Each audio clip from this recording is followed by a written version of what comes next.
Getting started with C, lecture number 1 for second year science by Professor Durre Shahwar. Slide 2 जो है वो discuss करते हैं an overview of C language. C language के बारे में जो है वो हम पढ़ेंगे अपने इस लेक्चर में। इसकी कुछ बुनियादी बातें सीखेंगे, कुछ हिस्ट्री इसकी बताते हैं। सी लैंग्वेज जो है वो तकरीबन आज से 50 साल पहले जो है वो डेवलप की गई यूएसए में। सी लैंग्वेज का नाम सी इसलिए रखा गया कि इससे पहले जो लैंग्वेज इस्तेमाल हो रही थी, जो प्रोग्रामिंग लैंग्वेज, वो बी लैंग्वेज के नाम से थी। बी लैंग्वेज 1969 में डेवलप की गई और सी लैंग्वेज की जो है वो 1972 में सी प्रोग्रामिंग लैंग्वेज का जो है वो पहला वर्जन जो है वो आया। अच्छा, अब सी लैंग्वेज जो है इसका नाम सी क्यों रखा गया? इसका नाम सी इसलिए रखा गया कि इससे पहले बी लैंग्वेज मार्केट में मौजूद थी। बी लैंग्वेज का नाम बी लैंग्वेज क्यों रखा गया? इसलिए रखा गया कि वो यूएसए में मौजूद लेबॉर्ट्री, जिसका नाम बेल लेबॉर्ट्री था, वहाँ पे डेवलप की गई थी। तो बेल जो है वो बी से स्टार्ट होता है, तो इसका नाम उन्होंने बी लैंग्वेज रख दिया। बी को थोड़ा मॉडिफाई करने के बाद सी लैंग्वेज आई थी, इसका नाम सी लैंग्वेज रख दिया। उसके बाद सी लैंग्वेज मज़ीद डेवलप होती गई, सी प्लस प्लस आ गई और फर्दर इसके सुपर सेट्स जो है वो आते गए और उनका नाम सी या उसके हवाले से जो है वो आगे बढ़ता गया। आजकल जो सी लैंग्वेज का वर्जन जो डेवलप हुआ है और कहीं कहीं वो इस्तेमाल किया जाता है, तो उसे हम कहते हैं आंसी सी वर्जन। आंसी का मतलब है ANSI। यहाँ पे मैंने इसका ये एब्रीवेशन है अमेरिकन नेशनल स्टैंडर्ड इंस्टीट्यूट का। ये अमेरिकन नेशनल स्टैंडर्ड इंस्टीट्यूट है अमेरिका में, जहाँ पे ये सी लैंग्वेज की जो डेवलपमेंट या इसकी प्रोग्रामिंग या इसके सॉफ्टवेयर जो है वो डेवलप होते हैं इस लैंग्वेज में, और वहाँ पे प्रोग्रामर्स जो है वो इस लैंग्वेज पे काम करते हैं। तो आजकल जो है वो फ़िलहाल ये इस जगह से जो है यहाँ से सॉफ्टवेयर सी लैंग्वेज में बनकर मार्केट में जो है वो यूज़ होते हैं। अब वो बेल लेबॉर्ट्री वगैरह जो है वो तो अब नहीं रही, ज़ाहिर है वो 50 साल पहले की बात है जब सी लैंग्वेज नई नई आई थी। तो आज के जो हम वर्जन्स देखेंगे तो वो हमें इसी जगह से आते हुए मिलेंगे, अमेरिकन नेशनल स्टैंडर्ड इंस्टीट्यूट से। इसका ताल्लुक भी यूएसए से है। अच्छा, सी लैंग्वेज जो कि प्रोग्रामिंग लैंग्वेज है, ये सिखाने से पहले कि कोई लैंग्वेज कैसे सीखते हैं और कैसे उसमें कोई प्रोग्राम बनाया जाता है, इसकी कुछ करैक्टरिस्टिक जो है वो हम डिस्कस कर रहे हैं। यहाँ पे सी लैंग्वेज की करैक्टरिस्टिक लिखी गई है, आप देखें यहाँ पे C is hardware independent and efficient. सबसे पहले मैं इसको समझाती हूँ आपको। सी जो है वो हार्डवेयर इंडिपेंडेंट है और एफिशिएंट है। इस बात का मतलब ये है कि सी की बनाई हुई एप्लीकेशन, सी का बनाया हुआ सॉफ्टवेयर, सी लैंग्वेज में बनाया हुआ कोई पैकेज आप रन कर सकते हैं अपने पर्सनल कंप्यूटर्स पे, माइक्रो कंप्यूटर्स पे, मिनी कंप्यूटर्स पे, डिफरेंट वर्क स्टेशंस पर और डिफरेंट स्मॉल मशीन्स पे भी इसका प्रोग्राम जो है वो रन हो सकता है। अब ये सारे जो मैंने नाम लिए ये सब अलग अलग हार्डवेयर हैं। मिनी कंप्यूटर एक अलग हार्डवेयर है, पर्सनल कंप्यूटर एक अलग हार्डवेयर है, और कहीं का वर्क स्टेशंस कुछ और हैं वो अलग हार्डवेयर है। तो ये ज़रूरी नहीं है कि ये लैंग्वेज सिर्फ आपने जिस हार्डवेयर के लिए बनाई है कोई स्पेसिफ़िक हार्डवेयर उसी पे ही रन करेगी, ऐसा नहीं है। ये मुख्तलिफ़ तरह के हार्डवेयर्स मुख्तलिफ़ कंपनीज़ के बनाए हुए मुख्तलिफ़ कंप्यूटर्स पर थोड़ी बहुत तब्दीली के साथ जो है वो रन इसका प्रोग्राम कर जाता है। तो इसलिए हम इसे कहते हैं कि ये हार्डवेयर इंडिपेंडेंट है और बहुत एफिशिएंट है, यही इसकी एफिशिएंसी है। अब इसकी दूसरी कैरेक्टरिस्टिक है कि ये पोर्टेबल है और फ्लेक्सिबल है। पोर्टेबल और फ्लेक्सिबल से मुराद ये है कि अगर आपने कोई सी लैंग्वेज का प्रोग्राम बनाया है और आपका जो पीसी था वो IBM पीसी था, IBM कंपनी है उसका बनाया हुआ पीसी था। अब आप अपने प्रोग्राम को किसी दूसरी जगह लेकर गए और उनके पीसी पे आपने उस प्रोग्राम को रन करना है, और उनका पीसी जो है वो एप्पल मैकिन्टॉश है, यानी एक दूसरी कंपनी का बनाया हुआ कंप्यूटर है, दूसरी कंपनी की बनाई हुई मशीन है। अब वहाँ अगर आप उसे रन करेंगे तो सी लैंग्वेज के अंदर ये खसूसियत है कि वो वहाँ रन करेगी। इसीलिए हम इसे कहते हैं कि ये एक पोर्टेबल लैंग्वेज है। जो एक ये यहाँ पे जो अभी इससे पहले बात समझाई गई थी कि हार्डवेयर इंडिपेंडेंट है, उसी की को ही मज़ीद ये समझाने के लिए बताया गया है कि ये पोर्टेबल भी है। डिफरेंट कंपनीज़ के बनाए हुए कंप्यूटर्स पर भी ये मामूली सी मॉडिफिकेशन के बाद इसका बनाया हुआ प्रोग्राम या पैकेज जो है वो रन कर सकता है। सी का कंपाइलर जो है वो उसे रन करेगा। अच्छा, पोर्टेबल के बाद ये फ्लेक्सिबल है। फ्लेक्सिबल से मुराद ये है कि सी लैंग्वेज के अंदर बहुत सारे फंक्शंस मौजूद हैं। फंक्शंस से मुराद ये है कि इसने अपने फंक्शन बनाए हुए हैं जिन्हें आप अपनी ज़रूरत के तहत इस्तेमाल करते हैं। इसकी एक मिसाल ये है कि सी लैंग्वेज का एक फ़ंक्शन है SQRT। SQRT का मतलब है किसी भी नंबर का स्क्वायर रूट कैलकुलेट करके देना। जब भी आपको किसी नंबर का स्क्वायर रूट कैलकुलेट करना हो तो सी लैंग्वेज का ये बना बनाया फंक्शन आप इस्तेमाल करें और जस्ट आपने नंबर इसमें लिखना होगा और आपको ये फंक्शन उस नंबर का स्क्वायर रूट कैलकुलेट करके दे देगा। ये इसका अपना सी लैंग्वेज का बनाया हुआ फंक्शन है। लेकिन अगर आप चाहते हैं कि आप इसका बनाया हुआ फ़ंक्शन इस्तेमाल ना करें, अपना फ़ंक्शन जो है वो बनाएं, तो आप SQRT यानी स्क्वायर रूट कैलकुलेट करने वाला अपना भी फ़ंक्शन बना सकते हैं। बस फ़र्क ये है कि उसका नाम आप SQRT नहीं रखेंगे। कोई भी उसका नाम अपनी मर्ज़ी से रखिएगा, लेकिन वो नाम नहीं रखिएगा जो सी लैंग्वेज ने ख़ुद रखे हुए हैं अपने फ़ंक्शन के नाम, उसे वो अलाउ नहीं करेगा। तो सी लैंग्वेज के अपने भी फंक्शंस मौजूद हैं बेशुमार, जिन्हें आप इस्तेमाल कर सकते हैं अपने रिक्वायरमेंट के हिसाब से, और आप ख़ुद भी अपनी समझ के हिसाब से, अपनी सलाहियत के हिसाब से जैसा चाहें फ़ंक्शन क्रिएट कर सकते हैं। सी कंपाइलर उसे अलाउ करेगा और उसके ज़रिए से आपका प्रोग्राम जो है वो आप अपना बेहतर से बेहतर बना सकते हैं। तो ये फ़्लेक्सिबिलिटी है सी लैंग्वेज की कि आप ज़रूरी नहीं है कि उसके बनाए हुए ही फ़ंक्शन इस्तेमाल करें, उसकी बनाई हुई चीज़ें इस्तेमाल करें। आप ख़ुद भी जो है वो उसमें अपने हिसाब से चीज़ें क्रिएट कर सकते हैं। अच्छा, नेक्स्ट कैरेक्टरिस्टिक है कि इसकी एग्जीक्यूशन स्पीड हाई है। ये जो हाई स्पीड कंपेयर कर रहा है, ये असेंबली लैंग्वेज से कंपेयर कर रहा है। असेंबली लैंग्वेज जो है उसकी स्पीड स्लो थी। असेंबली लैंग्वेज हमने नहीं पढ़ी है। ये पहले सी लैंग्वेज से पहले जो प्रोग्राम्स वगैरह बनते थे वो असेंबली लैंग्वेज में बनते थे। असेंबली लैंग्वेज के मुकाबले में जब सी लैंग्वेज आई तो इसे कहा गया कि इसकी जो एग्जीक्यूशन स्पीड है वो हाई है। इसकी एग्जीक्यूशन स्पीड इस वजह से हाई थी कि सी लैंग्वेज की जो कमांड्स थी वो डायरेक्टली एड्रेस करती थी physical hardware of the computer से।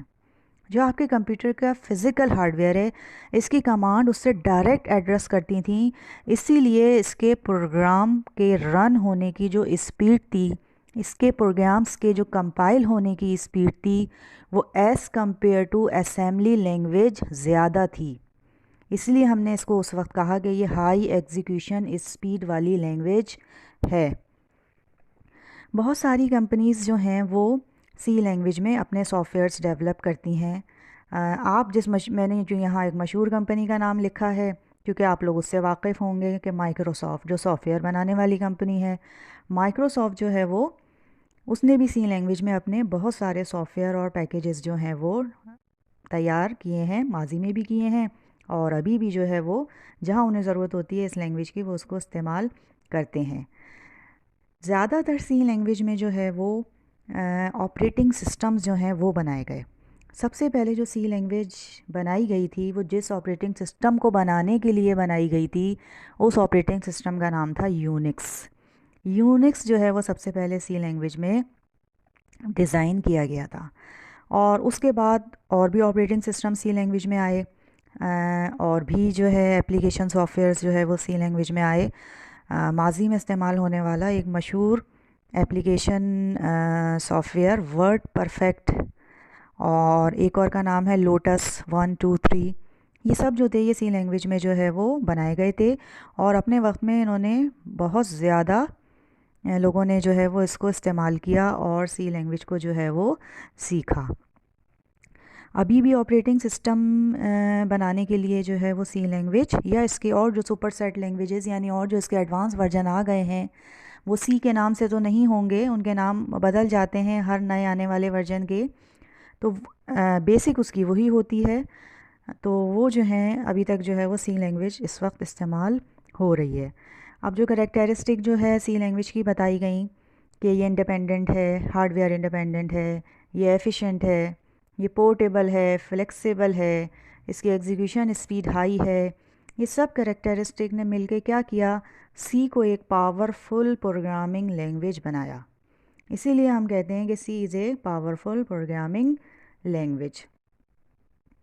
अच्छा, अब जो है हम नेक्स्ट स्लाइड पर आ जाते हैं। Slide number 3।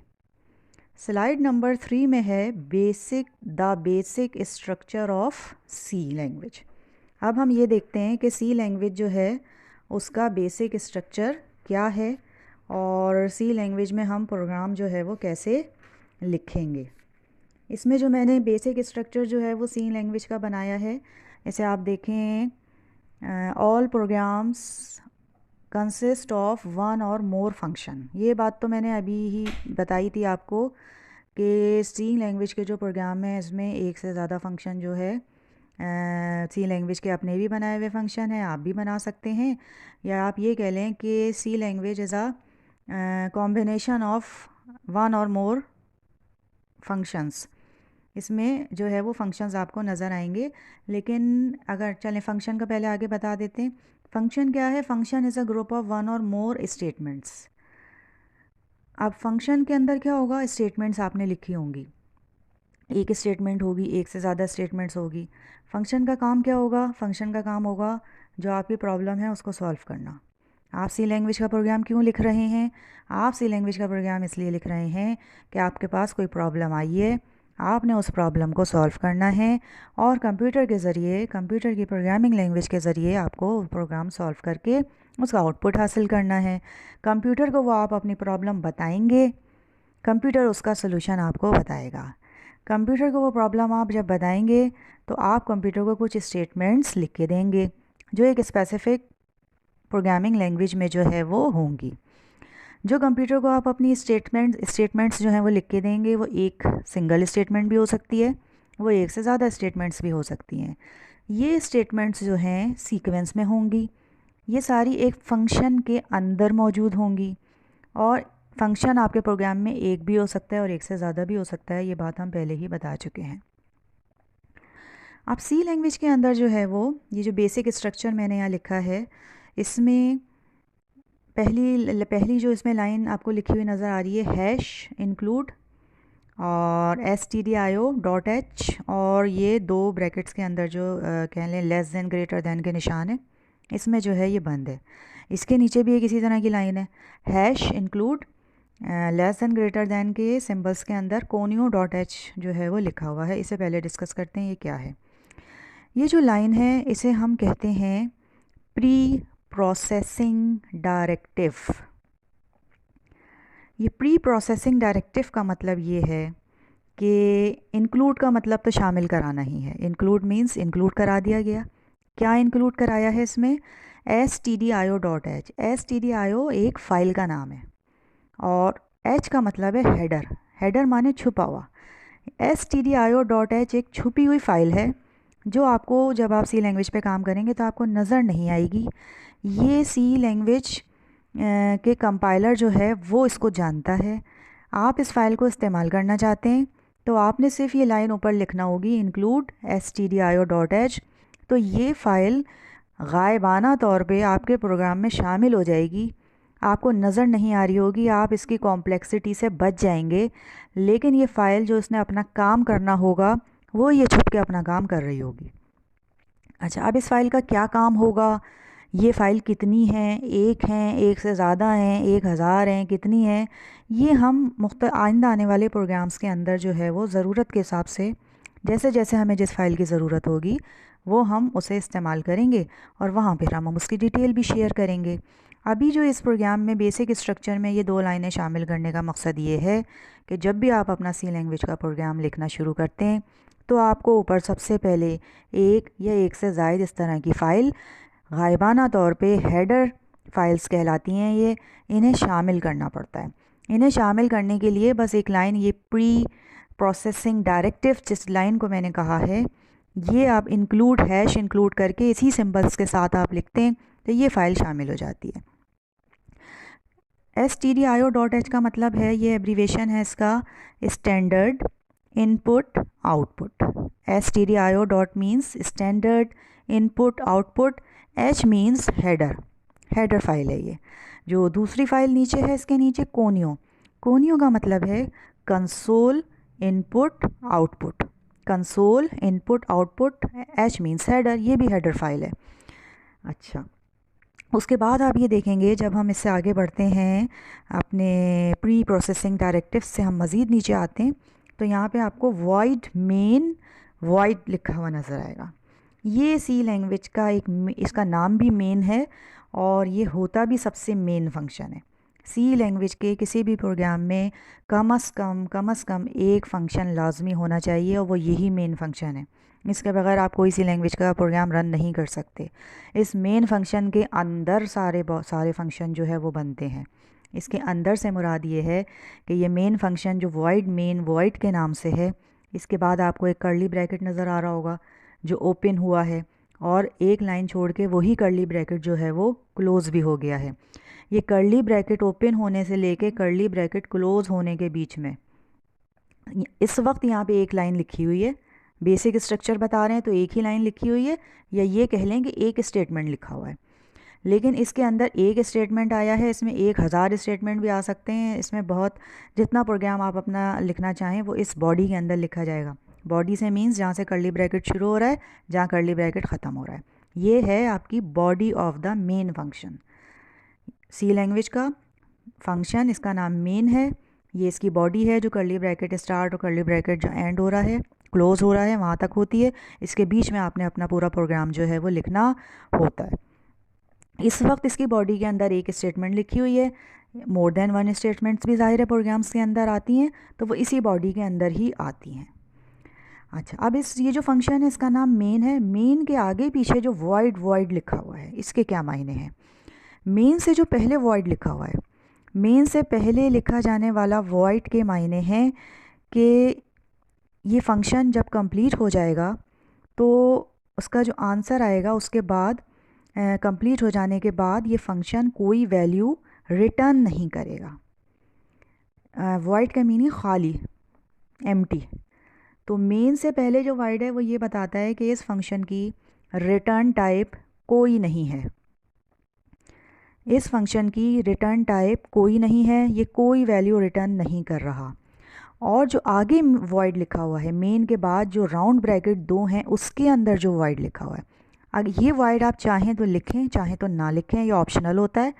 अगर आप इस वॉइड का मतलब भी यही है खाली, अगर आप इसे नहीं लिखेंगे तब भी वो ब्रैकेट खाली ही रहेंगे, और अगर आप वहाँ खाली लिख देंगे तब भी वो खाली ही रहेंगे। और खाली रहेंगे अगर ब्रैकेट या वहाँ वॉइड लिखा होगा, इसका मतलब है राउंड ब्रैकेट्स के अंदर अगर कुछ नहीं है तो इसको हम कहते हैं कि इस फंक्शन के अंदर कोई आर्गुमेंट नहीं है। अगर आप यहाँ कुछ लिख देते तो वो आर्गुमेंट ऑफ द फंक्शन कहलाता, लेकिन इसके अंदर वॉइड लिखा हुआ है, इसका मतलब है कि यहाँ इसका कोई आर्गुमेंट जो है वो मौजूद नहीं है। अच्छा, अब बॉडी ऑफ द फंक्शन में जो लाइन लिखी हुई है प्रिंट एफ सी लैंग्वेज का एक लाइब्रेरी फंक्शन है। प्रिंट एफ सी लैंग्वेज का एक लाइब्रेरी फंक्शन है और इसका काम ये है कि आपकी स्क्रीन पे प्रिंट करके देना। क्या प्रिंट करके देना? आउटपुट प्रिंट करके देना ज़ाहिर है, या जो आप प्रिंट कराना चाह रहे हैं वो प्रिंट करके देना। कौन सी स्क्रीन पे प्रिंट करके देना? जब आप ये प्रोग्राम रन करेंगे उसके बाद जो स्क्रीन आएगी उस पर जो प्रिंट हो लिखा हुआ नज़र आएगा वो जो है प्रिंट एफ के फंक्शन के ज़रिए आप लिखवा सकते हैं। प्रिंट एफ सी लैंग्वेज का अपना बनाया हुआ फंक्शन है। प्रिंट एफ हमने नहीं बनाया, ये सी लैंग्वेज का अपना बनाया हुआ फंक्शन है। और इसके फंक्शन का बेसिक जो यहाँ पे प्रिंट एफ जो है उसके बाद राउंड ब्रैकेट आपको दिख रहा होगा, राउंड ब्रैकेट आखिर में एंड भी हो रहा है। इसके बीच में जो ये आपने लाइन लिखी है this is my first program, जब आई प्रोग्राम रन होगा तो ये लाइन जो है वो प्रिंट आपको आखिर में आउटपुट में नज़र आएगी। ये लिखा हुआ आएगा this is my first program, ये लाइन लिखी नज़र आएगी। और ये जिन इन्वर्टेड कॉमास में बंद है ये इन्वर्टेड कॉमा लिखे हुए नज़र नहीं आएंगे। इन्वर्टेड कॉमा जो है प्रिंट एफ के फंक्शन का सेंटेक्स है, ये सिंटेक्स का हिस्सा है। जो भी आपने प्रिंट कराना है इन्वर्टेड कॉमा के अंदर लिखना होगा। इन्वर्टेड कॉमा खुद लिखा हुआ नज़र नहीं आएगा स्क्रीन पे बाद में, सिर्फ this is my first C program ये लाइन लिखी हुई नज़र आएगी।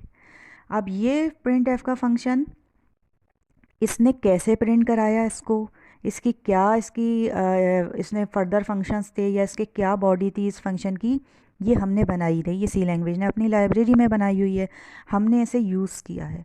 हम उस तक कैसे पहुँचे, सी लैंग्वेज की उस लाइब्रेरी में जहाँ इसका प्रिंट एफ का सारा काम था, जिस फाइल में, हम उस फाइल में कैसे पहुँचे, उस फाइल का नाम था stdio.h, जिसे हमने अपने इस बेसिक जो ये प्रोग्राम हमने लिखा है, सबसे पहली वाली लाइन जो है इसकी, वहाँ पे जो हमने stdio.h इंक्लूड कराई है, ये इस प्रिंट एफ फंक्शन की वजह से कराई है। ये प्रिंट एफ फंक्शन रन ही जब करेगा जब ऊपर हेडर फाइल stdio.h जो है वो इंक्लूड हुई होगी।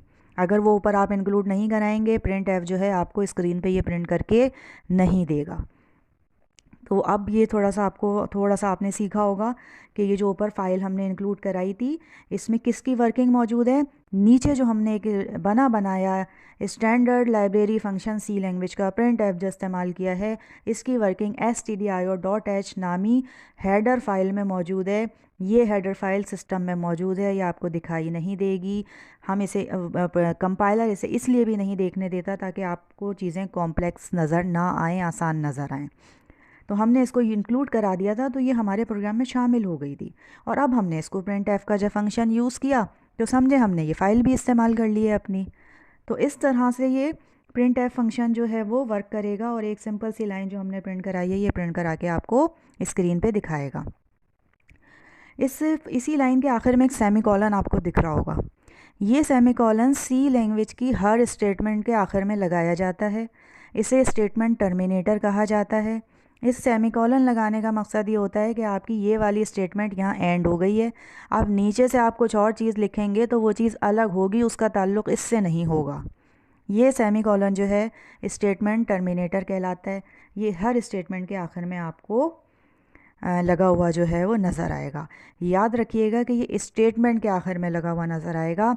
सी लैंग्वेज के अभी अगर आप ऊपर देखें दो लाइनें जहाँ stdio.h वाली प्री प्रोसेसर डायरेक्टिव्स जो है उन दोनों के आखिर में सेमीकोलन नहीं लगा हुआ क्योंकि वो दोनों स्टेटमेंट्स नहीं हैं। वॉइड मेन वॉइड इसके बाद भी सेमीकोलन नहीं लगा हुआ, ये लाइन स्टेटमेंट नहीं है। कर्ली ब्रैकेट क्लोज ओपन इनके बाद भी सेमीकोलन नहीं लगा हुआ है। तो जहाँ लगाना होगा वो चीज़ें आप प्रैक्टिस में आ जाएंगी आपके, और जहाँ नहीं लगाना होगा वो चीज़ें भी ज़ाहिर है सीखना होंगी। अगर आप गलत जगह लगा देंगे तो फिर आपको जो आपका कंपाइलर है वो एरर देगा कि आपने जो है वो ये चीज़ इस जगह गलत लगा दिया है या आपका प्रोग्राम जो है वो रन नहीं करेगा। अच्छा भाई, अब होमवर्क पे आ जाते हैं, स्लाइड नंबर 3 पे। देखें होमवर्क हमने यहाँ दिया है। शुरू में हमने कुछ सी लैंग्वेज की आपसे हिस्ट्री आपको बताई थी कि इस लेबॉर्ट्री में बनी, इसका क्यों ये नाम रखा गया। ये सारी बातें जो हैं आप एक आंसर की शक्ल में हमें देंगे और यही आपका पहला सवाल है कि explain the history of C language. दूसरा सवाल ये है कि सी लैंग्वेज की करैक्टरिस्टिक बताइए। जो मैंने आपको पॉइंट्स लिखवाए हैं, फ्लेक्सिबल है, पोर्टेबल है, 5-6 पॉइंट्स हैं।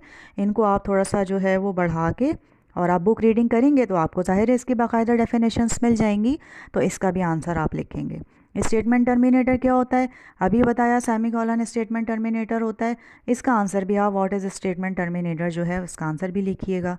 फिर इसमें what is the purpose of the statement include stdio.h in a C program, ये मैंने काफ़ी डिटेल समझाई है कि प्री प्रोसेसर डायरेक्टिव्स जो है वो हम अपने सी लैंग्वेज के प्रोग्राम में क्यों शामिल करते हैं, इसका क्या मकसद होता है।